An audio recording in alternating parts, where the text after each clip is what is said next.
Well, welcome back to our next episode of The Awakened Stranger. And this is Cody, and today we're sitting with Lisa. And today our call started out a little bit quicker than I was ready to be prepared in setting it up. So we're going to jump right into the call. I had started recording us as we were talking, but didn't get the chance to introduce like normal. And here is your introduction to Lisa. But from here on, we'll just go right into the call. And she starts off with sharing her life experiences and stories. And again, thank you for being here. And we'll kick it off with Lisa. I never do anything like this. Yeah. So I'm a little nervous and I didn't make any notes. I just am so grateful to you to give people like me someone to talk to. Yeah. Because people don't understand, you know? No, and that's what I'm currently dealing with it myself, of just trying to figure out what the hell is going on in life and why is everything changing and what's the meaning of it all and why. And so right. Yeah. And I have an oldest daughter who's 38, and through all of my experiences and everything I've been through, she's the one that I can talk to a little bit about it. But after a while, she's like, well, Mom, I'm happy for you. I'm happy, that you are happy, but I don't understand it. And she'll tell me honestly, I don't understand it. Mm-hmm. So it just feels good to talk to somebody that I think understands. And the TikTok community has been a big help also. Mm-hmm. No, it because, really has. Yeah, they go through similar experiences. But I love the experience that you went through. I've watched most of your videos that I could because I work and I take care of my elderly mom. But I got the gist of you. Yeah. I'm just a regular guy that had a friggin' mental breakdown and life changed, and now I'm doing something different. So it's, yeah. Yeah, me too. I've been on this journey for, I'd say maybe 5 years. Oh, wow. And I'll tell you, it has been a ride. The things I'm going to tell you, I mean, they're probably not fantastical like some other people, but to me, it has changed me. I'm a different person. My family doesn't understand me anymore. They tell me I've changed. I've sold things. I'm at peace.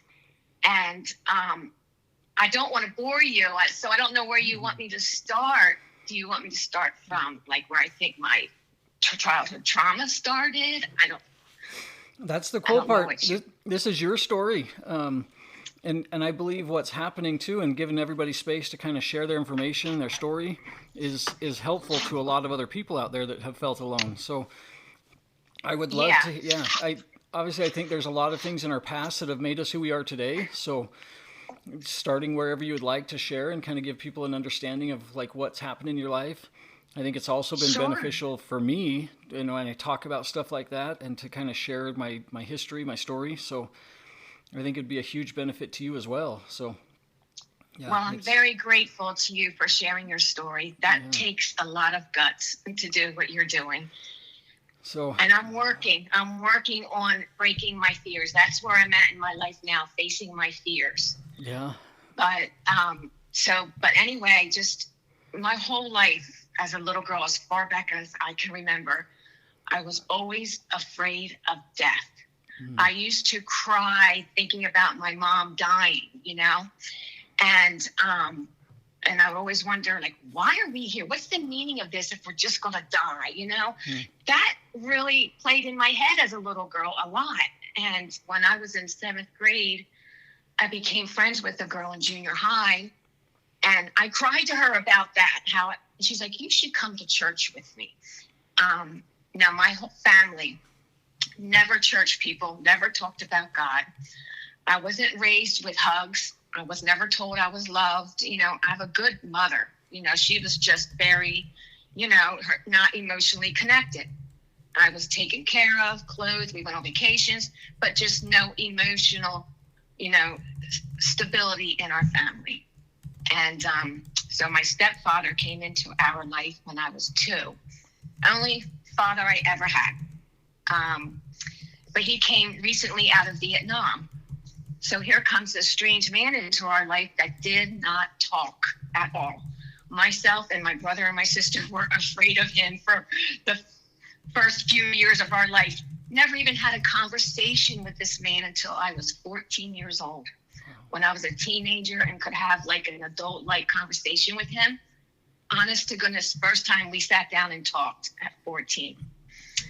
But so that leads me into my the choices I made in life, you know, my boyfriends, you know, the quiet, cool ones that smoked cigarettes but didn't talk much, didn't communicate with me on an emotional level, you know, don't look in your eyes. That was the kind of, oh, he's cool, I want to date him, you know, he's cute, you know, stuff like that.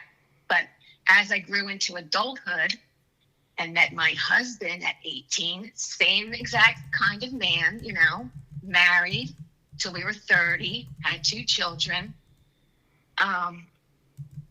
fell into addiction, abuse, you know, all of that, bringing me to the point when I was in my late 20s. I think all the stress that I put upon myself, wanting to make him connect with me, wanting to make him happy.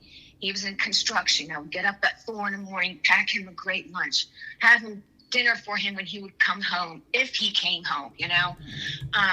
Just revolved my life in just loving him and wanting to get that attention from him and love me back.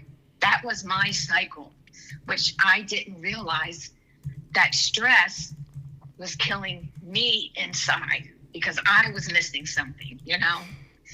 And so anyway, I was diagnosed with Crohn's disease then at 28, which I dealt with, got medication, everything. But through the marriage and everything, it slowly just started to increase and get worse. So we divorced. And we're friends, you know, and everything's good. And I was out on my own for a couple years. Same old cycle. Met a gentleman, a much younger gentleman, which was just, don't know where that came from. But the same cycle. You know, oh, he was cute. He thought I was pretty. And, you know, I based it on physical attraction. He worked. Oh, he wasn't a drinker. So that was a big plus to me. He's like, oh, okay, he's not in addiction, you know? So I latched on to that for 8 years, living through verbal abuse, you know, not ever doing anything right or just disrespect. And so finally at the age of like 41, I got really sick. And I just laid around for days. I couldn't go to work anymore. I was 80 pounds. I knew it was my Crohn's disease. And he wakes up one day and he says to me, can't you just get up and persevere it and go to work? And I was like, I think I have to go to the hospital. And he dumped me. He said, I think you need to move home with mom. Flat. After 8 years, I thought he loved me. I loved him. Just flat dumped me. Moved me out. My mom took care of me. So as I got worse with the Crohn's disease, living in my own pity, self-sorrow, in and out of hospitals for 2 years, I never thought about God, never thought about anything but just wallowing in my own pity as I was slowly dying, literally dying.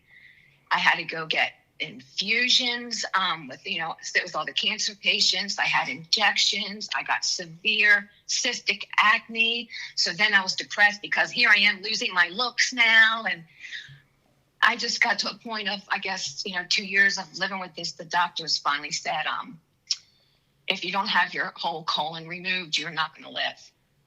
Your organs are slowly going to start shutting down. Still not thinking about God, laying in the hospital bed all alone. Why me? Why me? So I come home and I know that I have to make a big decision if I want to wear an ostomy bag the rest of my life or die. And I couldn't even go up the steps. I lived downstairs in my mom's house on the couch. There was a bathroom down here, and did a lot of crying with my mom. And I'm a very emotional person, and I'm a very happy person. So if I get emotional talking about it, I hope I don't make you uncomfortable. But reliving that is emotional, You are totally safe, and please know that that's part of who I am too. I think I cry more than I think I'm supposed to. I don't know. I noticed that, and I I thought that was such a cool quality about you. I loved that. That really actually attracted me to your videos too, because you were authentic and real, and it would be so nice to see more of that, you know. But so that's fantastic. yeah.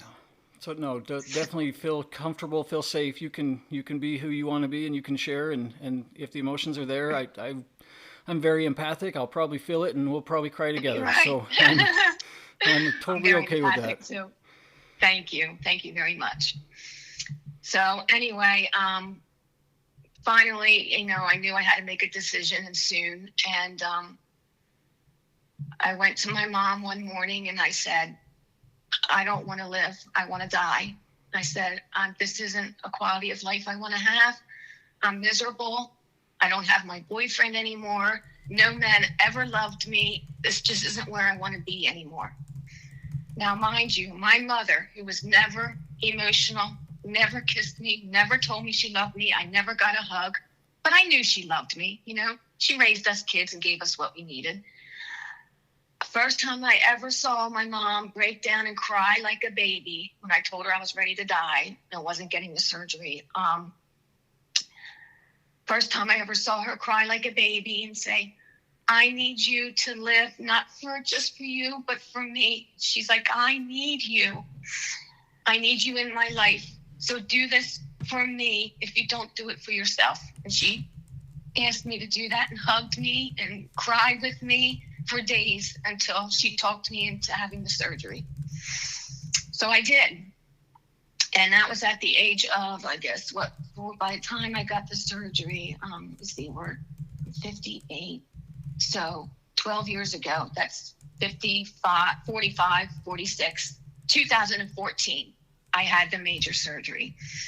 And it was a long haul. It was a lot of healing and, you know, recovery time. I was on disability, living with my mom, trying to gain, you know, some weight back. And the doctors told me the only way you're going to ever have any muscle back is if you go lift weights. So that's about a year after recovering. I decided to join a gym and started to slowly put on weight and lift weights and just try to pick myself up and live with this new way of life, you know, with an ostomy bag. And I thought to myself the whole time I'm healing, it's like, what man is ever going to want me with this? How am I ever going to have a relationship? You know, that always was in my mind, like having to have a boyfriend or have a man. And one day I caught my attention, like you revolve your life around having to be in a relationship, you know, and that was part of my problem. So I went on a social media site and there was this gentleman who was talking about all of his issues and everything. And a book came up called Becoming Supernatural by Dr. Joe Dispenza. I don't know if you ever heard of it. Not yet. Well, it changed my life. I had a lot of time at home to read, and I read it, and it's just mindfulness about how your thoughts create your reality. You live in lack, you bring lack into your life. Calm your mind. You know, you cause diseases through how you think. You cause your cancer hormones through negativity and stress, and you know. So, and it had a lot of meditation in it too. So I was obsessed with this book and obsessed with meditating. And it took me months to be able to quiet my mind in silence to meditate. I never realized how loud my mind was, you know? And so I was getting good at that. And one night I've been doing this for, you know, a year, decided to go back to work part-time. I'm a cosmetologist. And I did. One night I came home tired, but I didn't want to skip my meditation. So I sat down and I didn't think real hard about it. I just sat down, closed my eyes, listened to some music, and was just relaxed. And all of a sudden, I intense vibration through my whole body. Didn't know what was happening, just going with it, but it got my attention. And I just stayed relaxed, and it started going harder. It was up a little bit, back down, up a little bit further. Then it would go all the way up to my head, and then it was getting faster and faster. I thought I was going to pop out of my chair. That's how intense it was. And it scared the heebie-jeebies out of me towards the end. It went on for probably, I let it go on for maybe, and it got so intense that I stopped it. And I didn't know what it was. It was crazy. And I looked it up, and here I had a kundalini awakening, where it, I guess, aligns all your chakras and, just brings you to a spiritual transformation, Mm-hmm. Well, that was the beginning of that, because the next day, honest to goodness, I woke up a different person. I was in such bliss and feeling of love and not caring about anything anymore. I wanted to get to the gym harder. I started praying. I started talking to my best friend that died, a few years ago. I started talking to my spirit guides, and, but that took me on a whole different journey. Then I wanted to know, well, what is God? Who is God? Is he a man in the sky? I mean, Jesus. So then I started reading a Bible that I've had for my whole life. And when I went to church as a little girl with that other girl, and I opened it up and started reading it. And I couldn't understand half of it, but I read it. I read it a couple times, which got me really inquisitive about what all of it meant. So then I took a class on the history of the Bible and what you think they took out and what they put in, and all of that. Well, then after that, I got, okay, it's time for me to go to church, because I was on a God search. It was my mission. I went to work, didn't go out at all, hadn't been out with friends in years. I was just secluded, because I had to live with this new way of life. So I didn't want to do things out in public. So I joined a Mormon church. Mm-hmm. These gentlemen walked up to me, nice young gentlemen, so sweet. And I thought, you know what? This must be a calling. This must be what I'm supposed to do, because I just happened to run into them because I parked somewhere that I never park, and I had to park there.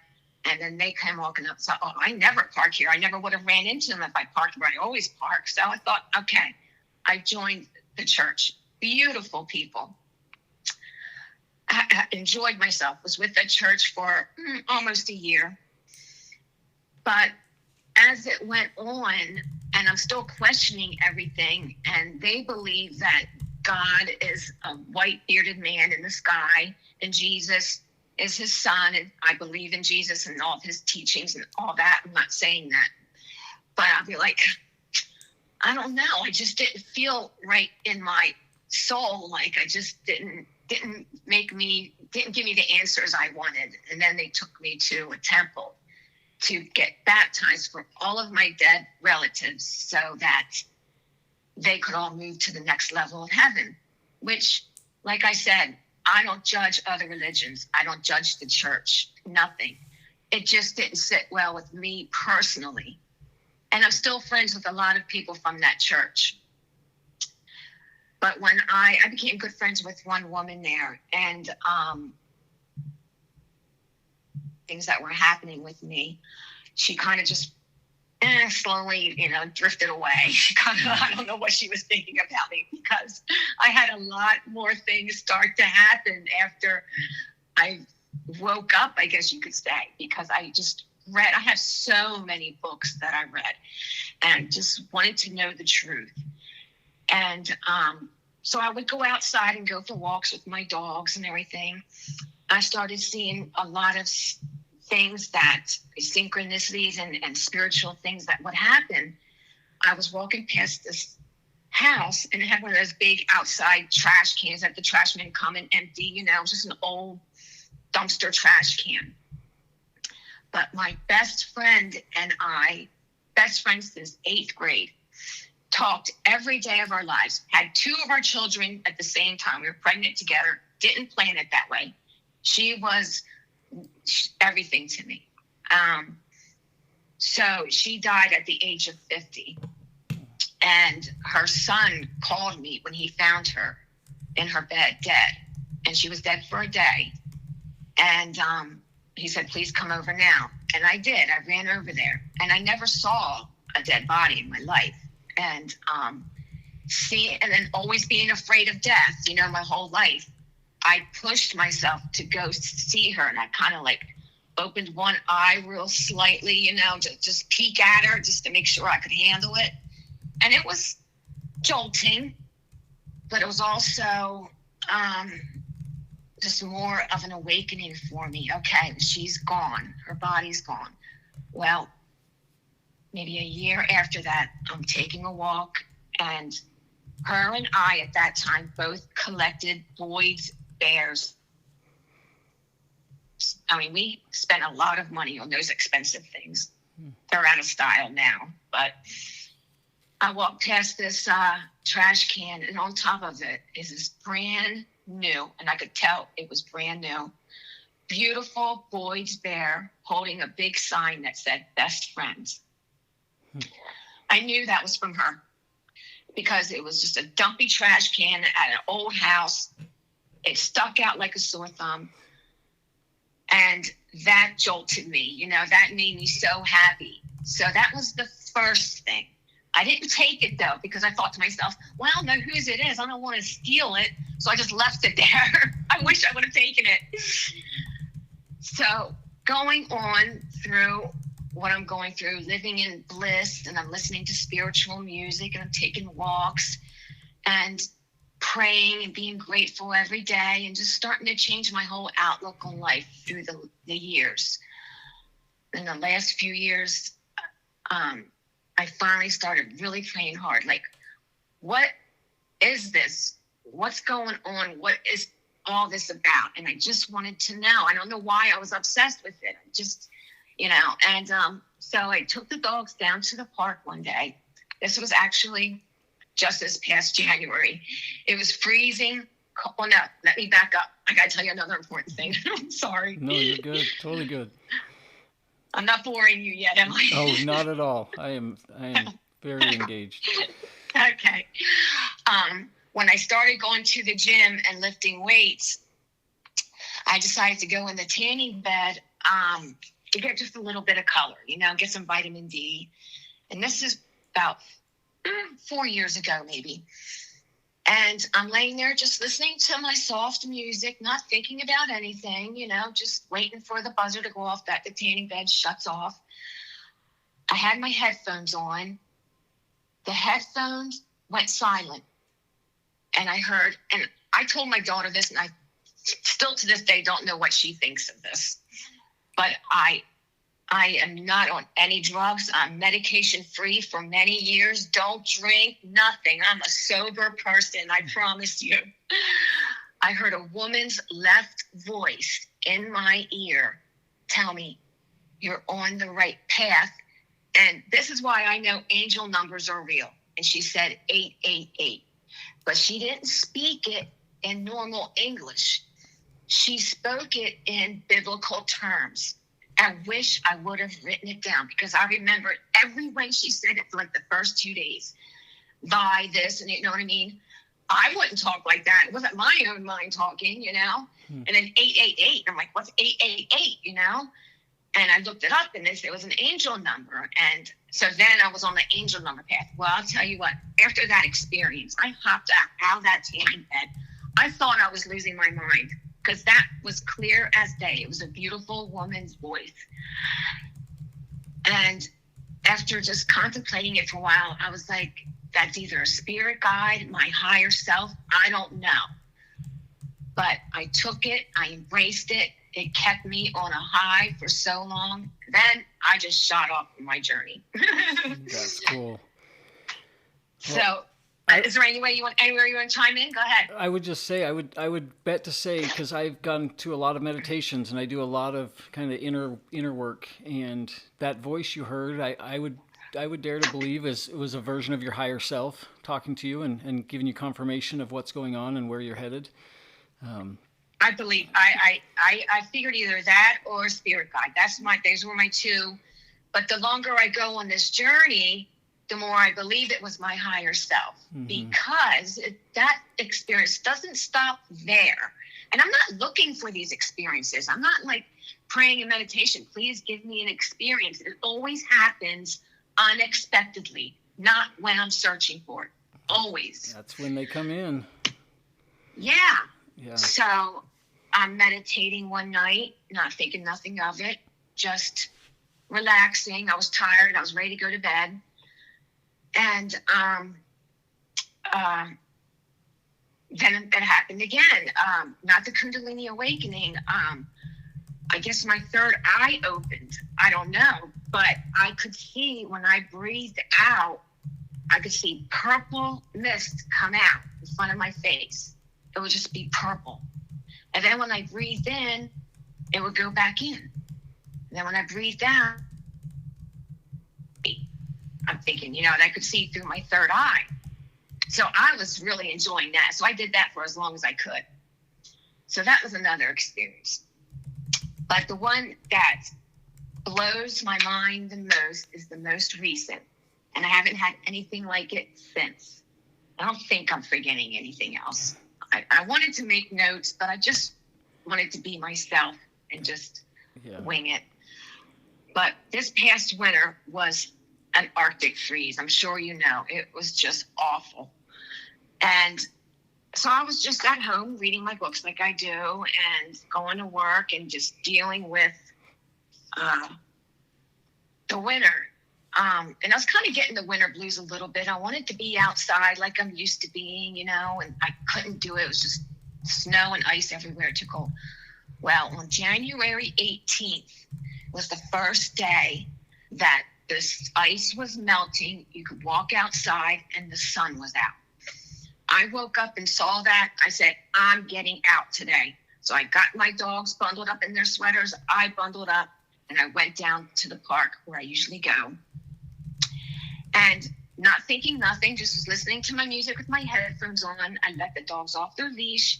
They're running around in the field, and there's a whole line of trees next to me and the river.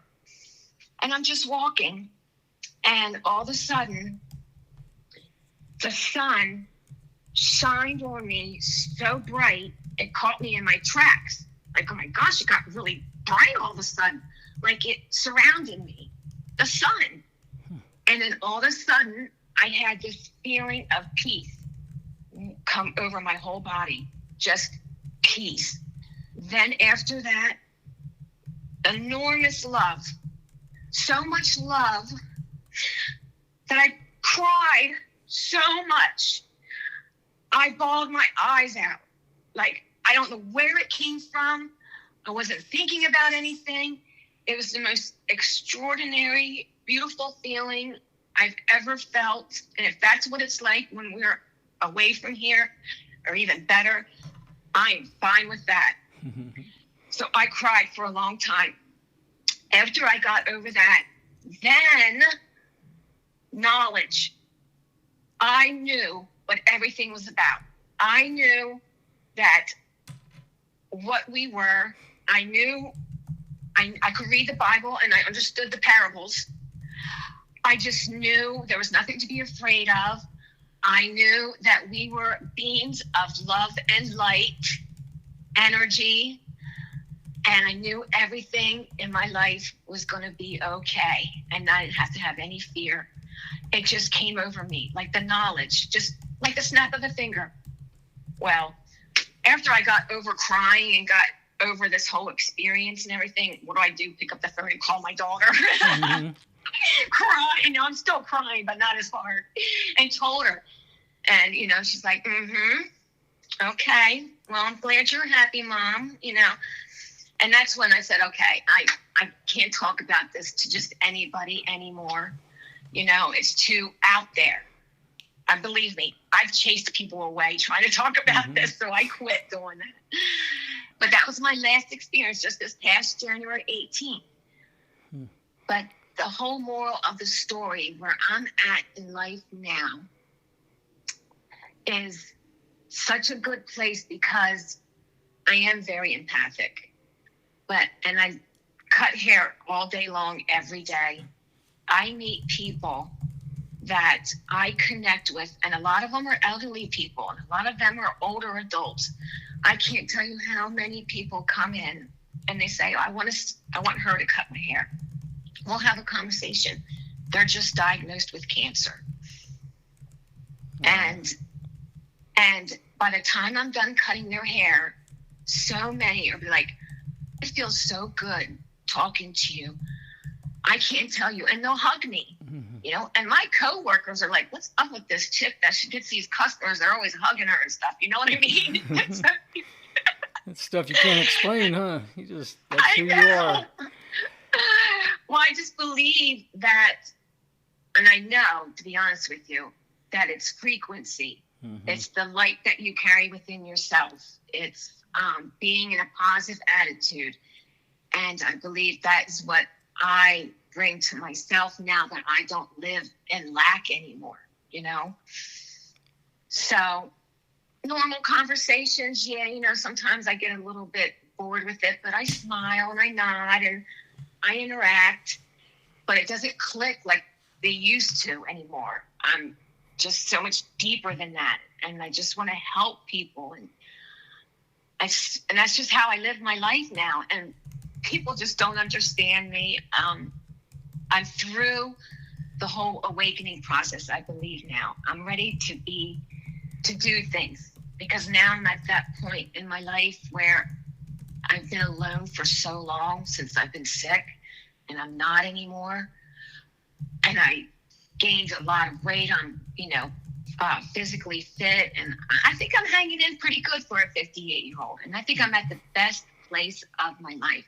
So I thought, I just want to go out and start to meet somebody. I'm a little lonely, So 3 months ago, I have a customer, nice guy, known him for years, always, hinted at asking me out.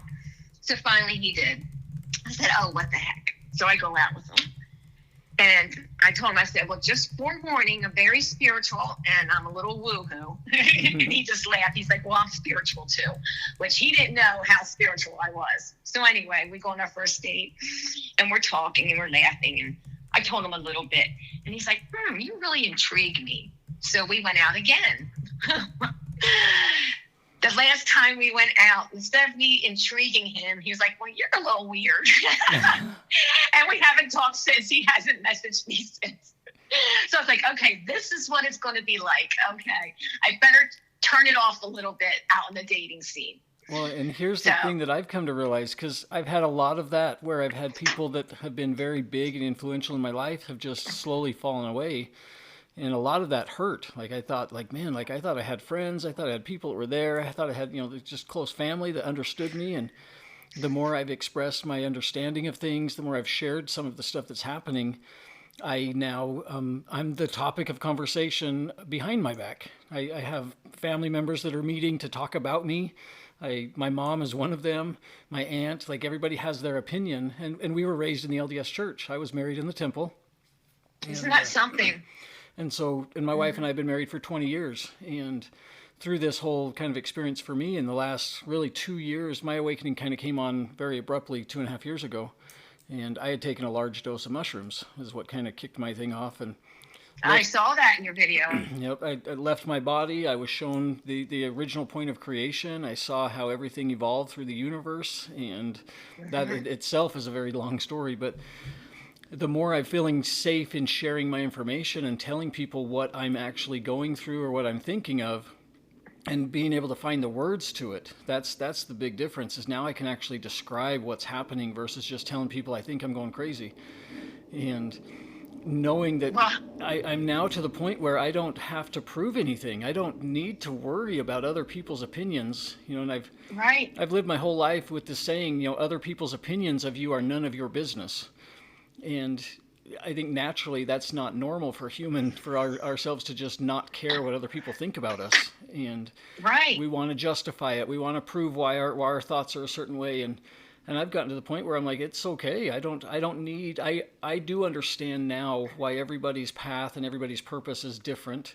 I feel like there was a moment a couple weeks ago where I was shown, and again in meditation and kind of a higher self, a conversation with my higher soul, I was shown why other people will never make sense of everything and why it's okay. Right. I've lost that need to justify what I'm doing, and Yeah. it's what's happening is now we're aligning with the people that do resonate with the message or that do know that something's changing. And Yeah. and that's what I think is happening. We're creating a collection of souls that are here for a specific reason, that have a mission, that have a job. And I believe that we're preparing ourselves and preparing others for the next wave of awakening. We're going to have a third wave of awakening coming here in July. Another I believe massive so. group of people that are Yep. going to be waking up to knowing that something's different. And like you've had, like myself and a lot of other people, they've just had this overwhelming feeling that something is different and something has to change. And right, leaving relationships, leaving jobs, leaving things that no longer resonate or feel good with us, that's going to be coming to a massive amount of people here very shortly. And I Sure. believe that that's what we're here doing right now, is preparing kind of the ground wave of information and a landing spot, if you will, for all of those that are going to have a amazing, just a big freak out all of a sudden. And Yes. and that's what I think we're doing right now. It's a weird way to explain that, and trying to express that to my family members, of just like, I don't know what I'm doing. I don't know why this is happening, but I know that it has to happen on purpose, and I have to keep moving forward. And Yeah. there's this blind faith that just says, keep doing what you're being asked to do and everything will be okay. And it will be. And so, it will be. Mm-hmm. I believe not feeling guilty or worrying about the past, that brought us to where we're at now. If all of that stuff wouldn't have happened to me in the past, all the heartache, all the stress, my Crohn's disease, having to, wear this bag, I could have taken a different path. I could have went back out and got another boyfriend right away and put myself in the same predictable pattern and never came to this. I feel like this had to happen. And I'm just curious. I do want to ask you this before I forget, because you mentioned what you've seen as in the universe and how it was created. Are you ever going to try to put that into words and talk about that on social media? Yes. I don't know if I missed that. I don't know if you made a video, but I don't remember a video of yours talking about it in depth. Yeah, what has happened is, like, a lot of the posts that I've done on TikTok have just been kind of really brief. It's a little bit of information, a little bit of stuff. I did a live a couple weeks ago where I kind of told my whole story, and I didn't realize that those were not recorded. And so that's one of my plans today, or not today, but soon, is to kind of create my own podcast episode of just telling my story start to finish. And in all the details. So my brain goes 200 miles an hour in every possible direction. And so there's a part of me that wants to just start recording and tell my story and see where it goes and how crazy my brain gets all off track. There's another side that thinks I kind of want to write down a timeline of how it happened and kind of tell that story in chronological order. But that's the hard part, is like I know now that I understand things from a higher perspective, that time is not real other than here on this physical plane. And so if all things are happening all at once all the time, and time is only something we experience here as humans, then who really cares if my story gets all jumbled up and it's told in different order? Then, because the reality of it is, it's all live, it's all now. So but that's coming. I got to find the time to sit down and just kind of be in the right mind space where I want to share it with the right emotions. I want to share it in a way that kind of connects my whole story and who I am to that moment. And so I'm procrastinating, to be honest with you. I just haven't decided to sit down and do it, because I know that there's a lot of emotions that are going to come out of that story, and being able to tell everything. And the hard part about it is, there's people that were an influence in my life for certain reasons, good and bad, that I don't need to talk about the person's name, but there's going to be part of that story that's going to be shared. And I know I might have to face those conversations down the road of, not outing people, but letting them know that Right. they were an influence A in the part. decision that happened. Yep. Yeah. So. Yeah. Yeah. Yeah. I get that too. Recently, because I make short little, like I said, I'm at this place in my life where I want to face my fears. I feel this like liberation. Like I was always afraid of heights my whole life. When I was a little girl and we were going to go over a bridge, I would lay on the back seat floor, and tell me when we're over the bridge. Never go on roller coasters. Had to go across a truffle once to get to the other side. Somebody had to take me piggyback while my eyes were closed. I thought I was going to have a panic attack. Just hate heights. And I'm going in July by myself, driving there by myself to the Poconos in Pennsylvania and skydiving. Oh, that's and I'm awesome. doing it. And I want to do it. I just feel like it's going to be just so freeing. And talking to you, I was like, oh, I'd really like to tell them my story, but am I going to sound stupid? Am I going to bore them? Blah, blah, blah. And I thought, you're facing your fears. Do it. And I feel so comfortable right now. And I'm so happy to just purge this, because it's the first time I've ever said all that stuff. Mm-hmm. And it's just so freeing. When I first saw your video and how emotional you were and you quit your job, and I was like, I get it. I get that. I've read so many books. The last thing I started diving into were quantum physics. And I know all of that, people have their own beliefs, but I believe everything plays a part. Like you said, everything's happening at the same time. This is a learning school. I believe that wholeheartedly, mm-hmm. that we have to get to a point, and this is going to lead all of us who are in high vibration, high frequency, to a different consciousness in life. I believe we stay elevated, stay happy, our lives are going to be totally different than the people that are in low vibration and live in lack and wanting to have this. That's going to come crushing down on them and probably, like you said, wake some of them up, because things are going to get harder Mm-hmm. here. And I think that's going to help wake people up when they realize material things and certain conversations aren't going to click or aren't going to fulfill them anymore, because they're going to lose a lot of that, Yeah. Well, as you were talking about facing your fears, that's one thing that I've been doing. So a month ago when I took my trip by myself to Maui, and I did a lot of things that scared me, and a lot of things that I wanted to define, why was I scared of something? And I wrote myself a note after that vacation, and 9 things that I took back. And one of them was that I am no longer scared to face those things that I've put aside. So I basically stated that I understand my fears. I know what I need to work through, and doing Mm-hmm. the scary things until they're no longer scary is the comment that I wrote down. And skydiving is one thing that I've not been able to do myself. And I don't have a fear of heights. I think there's just a fear of actually going and doing something. And I used the excuse a long time. Here in Utah, there's a skydiving place at the Ogden Airport, and they have a weight limit. Over 200 pounds costs more money. And for a long time, I weighed over that, and I used that as my excuse, that if I'd lose my weight and I'd get down below 200, I would not have to pay the extra fee, and that will be my goal to myself. And so now you don't have any more excuses. I don't. I've maintained the weight I want. I'm at a healthy, happy weight that I've had since I was 40 years old, and I feel like I'm in one of the best shapes of my life. I could probably use some more working out, but that's been something I want to do. And I think short of just actually calling it, showing up and doing it, I probably just need to act on it. But there's a video that Will Smith, he talks about, overcoming your fears, and talking about skydiving in particular, and how the night before his skydive, he was just in complete panic, body sweats, freaking out, and realizing that he's laying in his bed completely safe, and he feels like he's about to have a freak out moment, because he's panicking over something that's not even here. And his whole thing is, our greatest joys in our life are literally one step outside of fear.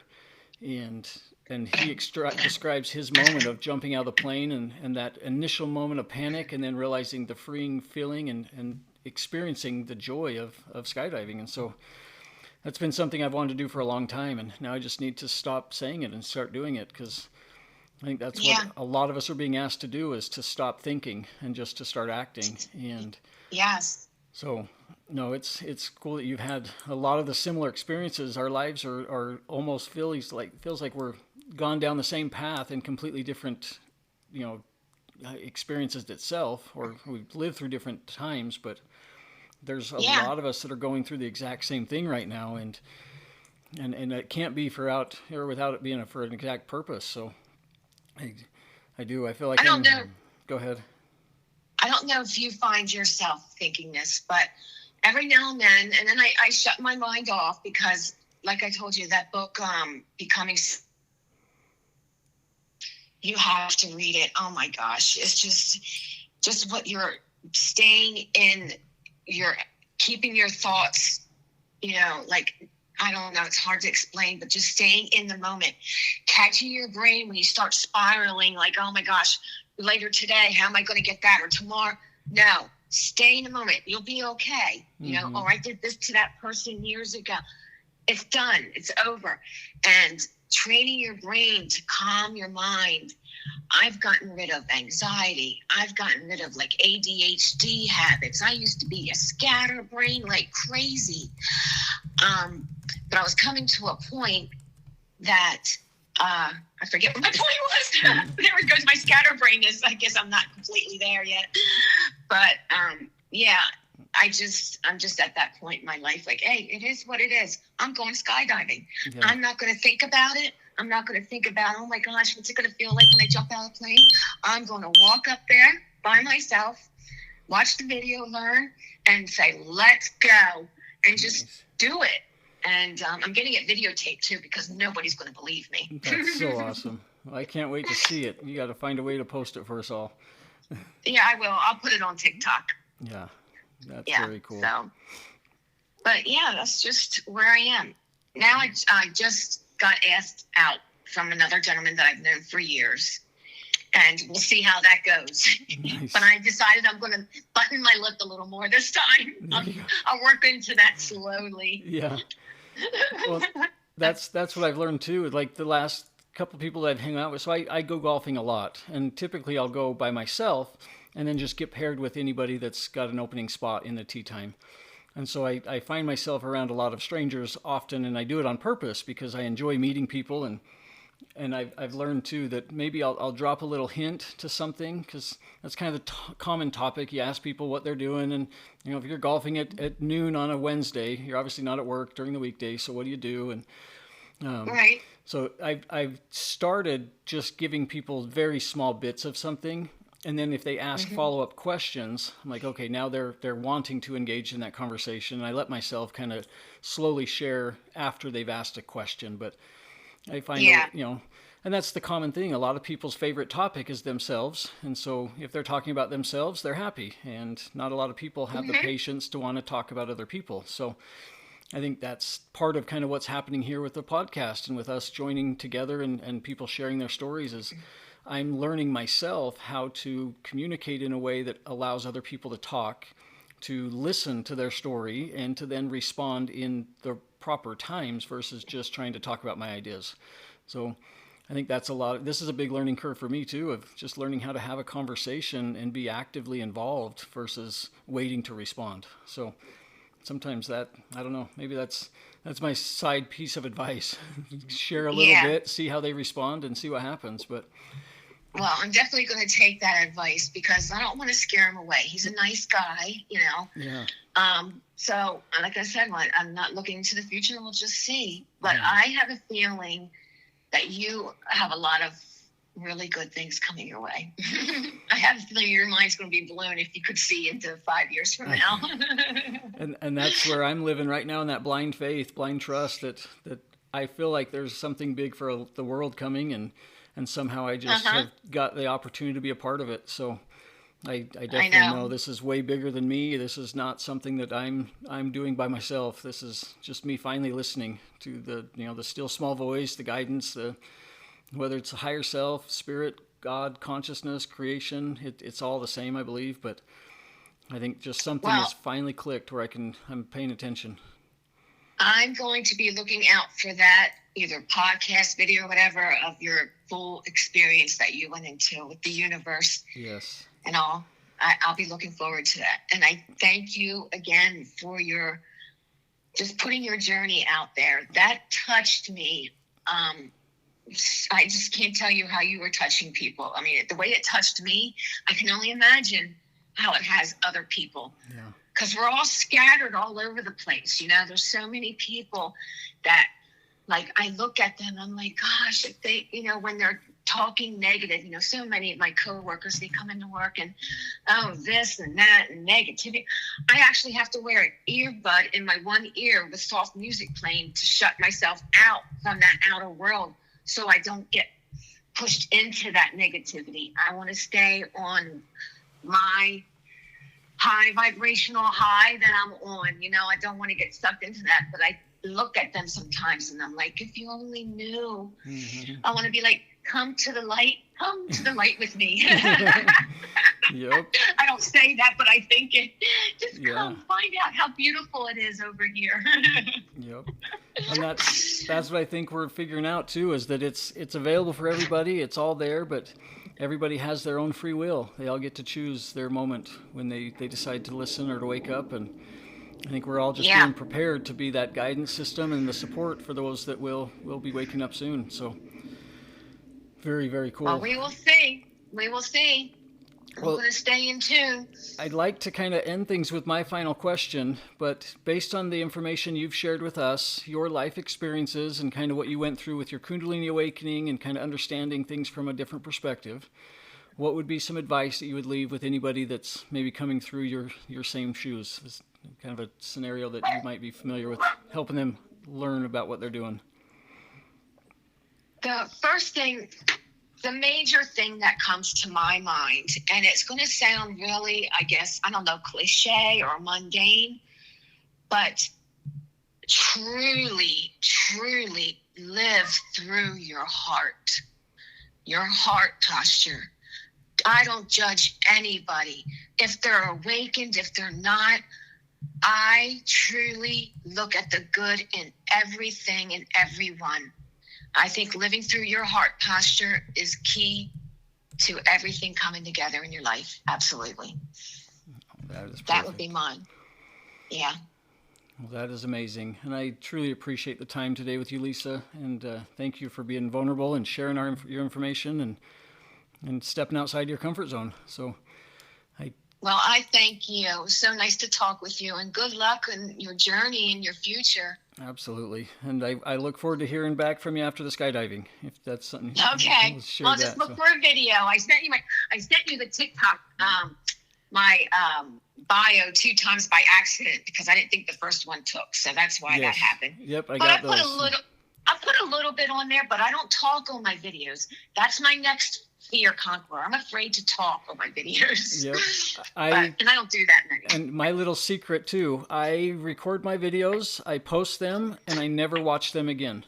Because I know, and I'm the same way, I have a hard time listening back to the podcast episodes because I've not been somebody that liked hearing my own voice or seeing myself talk on camera. So I've had to go a long time with just posting it and then not looking because I know if I did, I would probably delete it or I would want to re-edit it. And that's something you criticize yourself, you know? So just do it and post it and then worry about it later. Yeah. Well, thank you. Okay. Hope you have an amazing day. We'll talk to you soon. You too. Right. Thank you. Bye-bye. Bye-bye. Oh, wow. That was an amazing episode there with Lisa. And thank you again for the time you share with us in listening to these episodes. I truly appreciate you being here and I appreciate your support. And with that, just kind of share some more information. We do have our support group on Facebook. It's under the Awakened Stranger. And that's a group that we have some moderators helping us keep everything intact. So we've got the right content and the right people are able to share their messages and communicate with each other and share ideas and ask questions and do so in a safe manner. So find us there on Facebook under the Awakened Stranger. And then again, if you would like to record your episode and get your story out there and let other people know that they're not alone and share some of the stuff that you've gone through in life, please reach out. I have a link to my Google Calendar on the TikTok page, and my TikTok username is @CodyRampton. And again, be aware, there has been some fake accounts that people are creating under my name and stealing my videos and then using that to ask for donations and money. So please don't fall trap to that. I will never ask for donations. There's only one real account on TikTok, and it's just my name, no additional characters or letters. But on that main bio page is a link to my Google Calendar where you can schedule a call for your time. And I've also duplicated that onto Instagram, and you can find it there at The Awakened Stranger. And those just have the same videos on TikTok, just kind of duplicating it there for a little bit farther reach with finding other people that don't use one platform over the other. On Instagram will be the link to the Spotify episodes, as well as the calendar, a couple other links. So thank you again for being a part of this. Thank you for listening and sharing your time, and for the support. If you're okay with it and comfortable, please follow the podcast here on Spotify. That definitely is going to help kind of create the reach and get more people involved in what we're doing. So have a great day, and I love you all so much, and we'll talk to you soon.